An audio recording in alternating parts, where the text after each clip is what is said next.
فللأمجاد بانيها ومن يسعى إلى العليا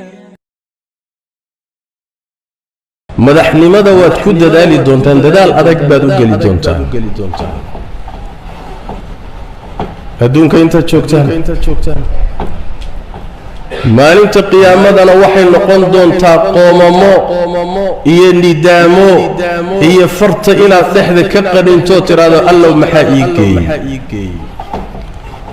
macaana markay ku nuujinayso naaskeeda jaqayso magacii iyo jaahii iyo maalkii iyo amartaaglayntii iyo roogii casaa iyo sacabintii فنعمة المرضعة ناس كذي بتشقيسا أيها المسلمون الله تبارك وتعالى بني آدم كوحو قليي امتحان درسي شهوات فربضا شهوة حولها شهوة عرورتا شهوة قلمدا شهوة مقعة شهوات فربضا لكن شهوات كبني آدم كإلهي قلي كوا أغو خطر صوحا كامدة هدينا أغو خطر سنة شهوة ملكيك إيا مدحني مدى إيا كرسي رادسك إيا بقرتو يده إبليس مركو آبهن آدم فتنين ربي وسواس ربي سيء جنة أغسو صارو هل كإرد أو فهمي إنو كجلي كرو ولا بيردود إرد كوبادي وحوي وملكي شعيل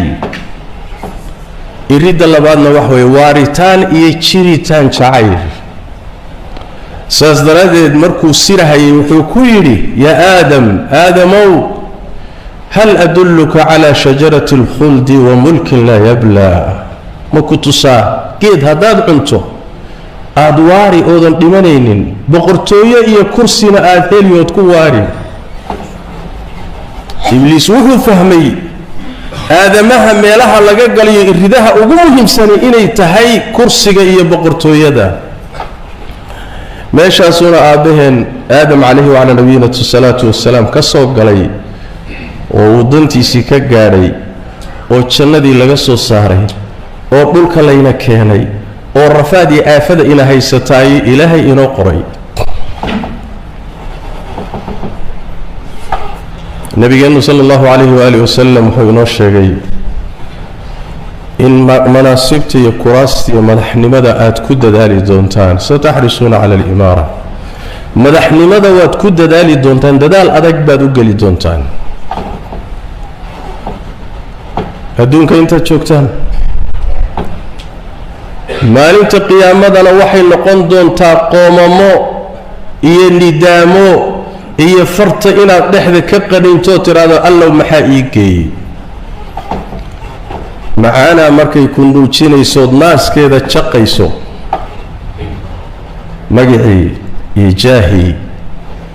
iyo maalkii iyo amartaaglayntii يا روجي عسى يا صعبنتي فنعمة المرضعة ناس كذبت شقيسا وبئست الفاطمة بن النبي صلى الله عليه وسلم مركي كو جويسو ناس كا جويسو دب يا آفة مركاسي كو هيستا إني كو جويني سنة شك ملا أهو وليجد ناس كذا نوجي ميسد وكل جنان ميسد maalinka selnaaska ay ka jartaa lagu joogaa madaxnimadu waa midda uu ninku ilmihiisa u dilo imisa nin wiilkiisa u dilay kursigii uu ku qabsaday imisa ilmo waalidkii u dilay kursi dartii imisa nin xaaskiisa u dilay kursi dartii imisa xaas ninkeeda u dishay kursi dartii dadka kuwaad ugu jeceshahay oo cuntada iyaga ku hormarini oo magaca la jeceshahay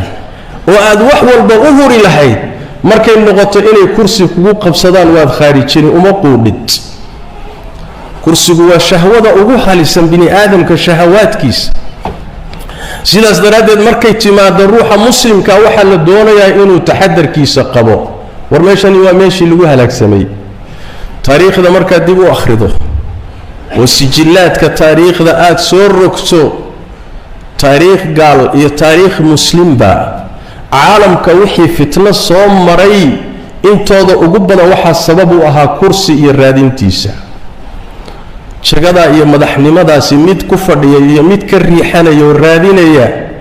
baa adduunka soo rogay taariikhda akhriya ilaa maantana adduunka waxa rogaya taas waay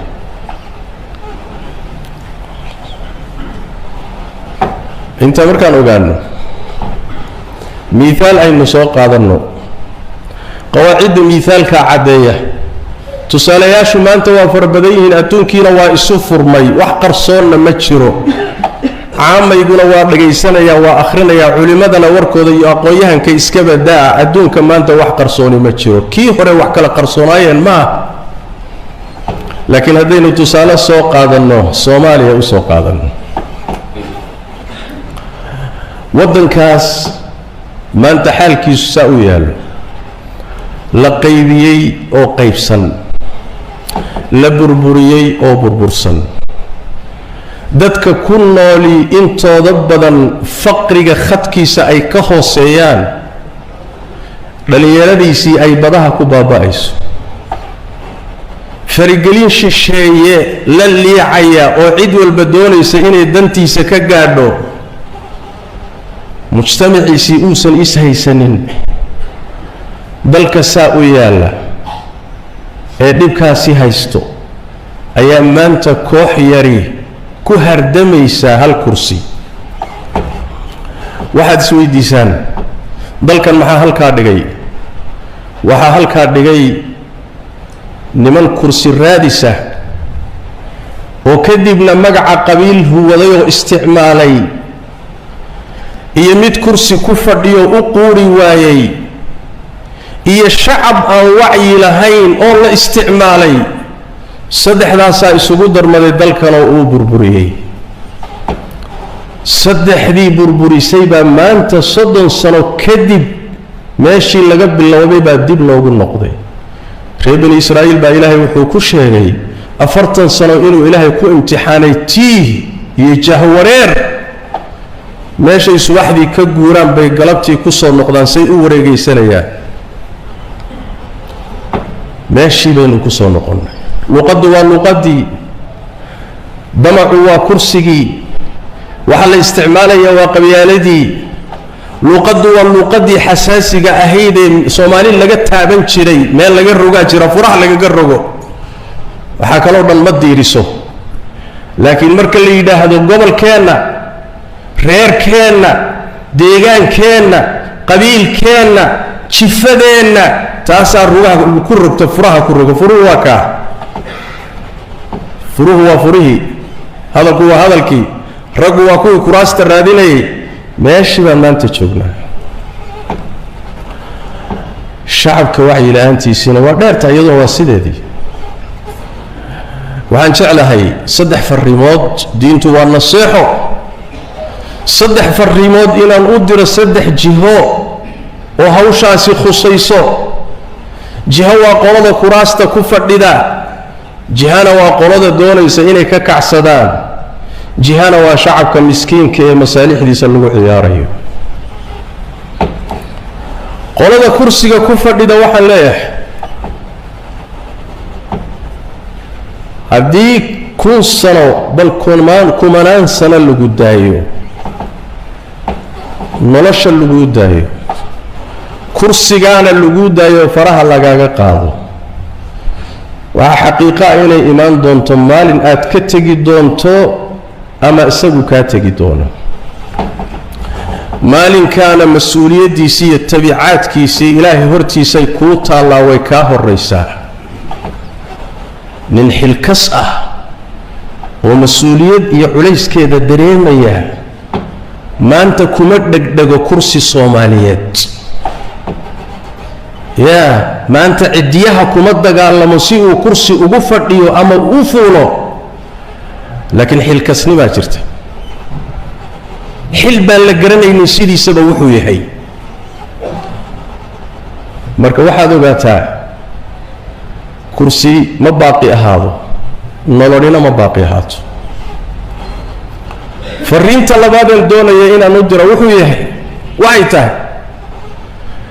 bini aadamku hadduu qur-aankii ilaahay soo dejiyey iyo sunnadii nebiga sal alla alay wasalam uusan ka warhaynin waxaa fiican inuu kuwaana qaato dhacdooyinka adduunka ka dhacaya ee ishiisu qabanaysa uu akhrinayo maanta wax way 20 jir ilaahay uma xilqarinin xawaadista adduunka ka dhacayay waa aayaad ilaahay oo taagan weeye wax lagu qaato waay war aaway raggii kuraasta isku dhajiyay xaggay ku dambeeyeen ee cuquud min as-siniin ka talinaya caalamka meelo ka mid ah زين العابدين في تونس آوي شين العابدين ده آوي بوتفليق الجزائر آوي مبارك مصر آوي علي عبد الله الصالح يمن آوي قدافي أفرتن سنة كبدا بليبيا كتليني آوي ورآوي مدحدي أدونك واتقان ما أنت هدان هيلي الله وحي نوغسو ورما وحا قبرك كو هايستا iyo ilaahay hortiisa waxay la tagi lahaayeen wax badan baa laynoo sheegay laakiin lagu waana qaadan maayo ninka kursiga ku dhagan waxaan leeyahay kuwaana qaado qeyrka iyo dhacdooyinkaasi agagaarkaaga ka dhacaya in badan aad ogsoon tahay fariinta saddexaad waxay tahay sabab ha u noqonin kursi aad isku dhajinayso sabab ha u noqonin hal ruux oo muslima dhiiggiisa inuu daato waxaana ku xaqiijinayaa haddaad sabab u noqoto hal ruux oo muslima inay la xagto iska dhaaf in la dilay in la xagto dhibaata sababtaada ku gaadho haddii ay dhacdo ilaahay hortiisa maalinkaad soo istaagto adoo keliga oo qaawan adaa mas'uuliyaddeeda qaadi doona ku talagal